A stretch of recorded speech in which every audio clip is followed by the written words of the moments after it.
கதை நேரம். ஒரு கிராமம். அந்த கிராமத்தில் அனைவரும் பயமும் பக்தியும் சேர்த்து வணங்கிய மாரியம்மன் கோவில் ஒன்று இருந்தது. இந்த அம்மன் முன் பொய் பேசக்கூடாது என்று ஊர் முழுக்க ஒரு நம்பிக்கை பரவி இருந்தது. அதே கிராமத்தில் வாழ்பவன்தான் அருண். படிக்க ஆசைங்க, இருந்தாலும் ஏழ்மை அவனை வேலைக்கு தள்ளிவிட்டது. காலையில் கட்டிட வேலை செய்வான், இரவு நேரத்தில் ஹோட்டலில் போய் வேலை பார்ப்பான். ஆனால் ஒரு கனவு மட்டும் அவன் மனசிலேயே இருந்து கொண்டே இருந்ததுங்க. ஒரு நாள் என் அம்மாவை ராணி மாதிரி நான் வாழ வைக்கணும். அவனுடைய அம்மா தினமும் மாரியம்மன் கோவிலுக்கு சென்று தீபம் ஏற்றும் பழக்கம் உள்ளவர். ஒரு நாள் வேலைக்கு சென்ற இடத்தில் அருணை தவறாக திருடன் என்று குற்றம் சாட்டி விட்டார்கள். செய்யாத தவறுக்காக எல்லோரும் அவனை அவமதித்தார்கள். ஏன்னா அவன் ஒரு ஏழை பையன்.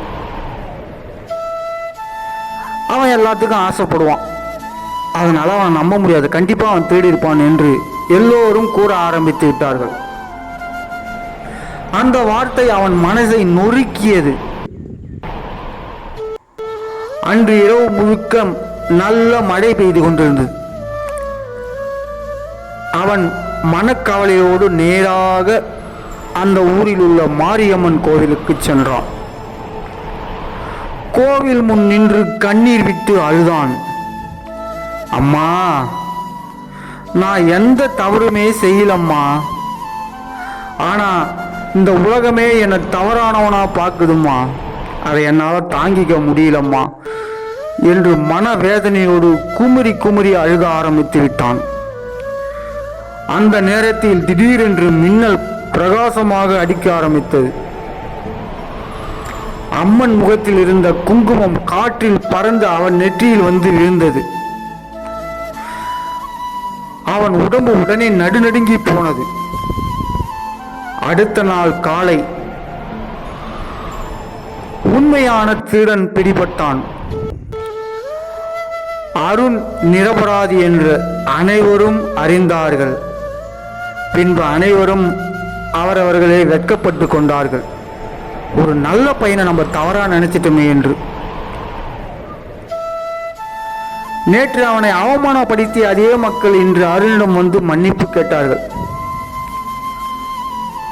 ஆனா அருண் என்ன தெரியுமாங்க சொன்னான்? என்னை யாரும் நம்புறதுன்னு முக்கியம் இல்லை. என் அம்மா மாரியம்மா என்னை நம்பிட்டாங்க, அதுவே எனக்கு போதும். சில ஆண்டுகள் கழிந்தது. அருண் மிகப்பெரிய கான்ட்ராக்டராக ஆனான். ஆனா அவன் முதல் சம்பளத்தில் வாங்கிய சிறிய வெள்ளி தீபத்தை இன்னும் மாரியம்மன் கோவில் ஏற்றுக்கொண்டுதான் இருந்தான். ஒரு நாள் அவன் அம்மா கேட்டால், இவ்வளவு பெரிய ஆளாக பிறகும் ஏன் நீ தினமும் கோவிலுக்கு போற? அவன் கண்களில் கண்ணீர் வந்தது அந்த கேள்வியை கேட்டவுடன். அம்மா, நான் கீழே விழுந்துட்டப்போ இங்க என் கையை பிடிச்சு இந்த உலகம் எதுவுமே சொல்லலம்மா. என் தாய் மாரியம்மன் தான் என் கையை பிடிச்சி என் வாழ்க்கையை உயர்த்தி விட்டாங்க அம்மா என்று தன் அம்மாவின் கேள்விக்கு பதில் கூறினான் அருண். உறவுகளே, அம்மனை நீங்க நம்பிட்டீங்கன்னா கண்டிப்பா கைவிட மாட்டாங்க. நீங்க ஜெயிப்பது உறுதி, உறுதி, உறுதி. இந்த கதை பிடிச்சிருந்தா லைக் பண்ணுங்க, ஷேர் பண்ணுங்க, சப்ஸ்கிரைப் பண்ணுங்க. நன்றி, வணக்கம்.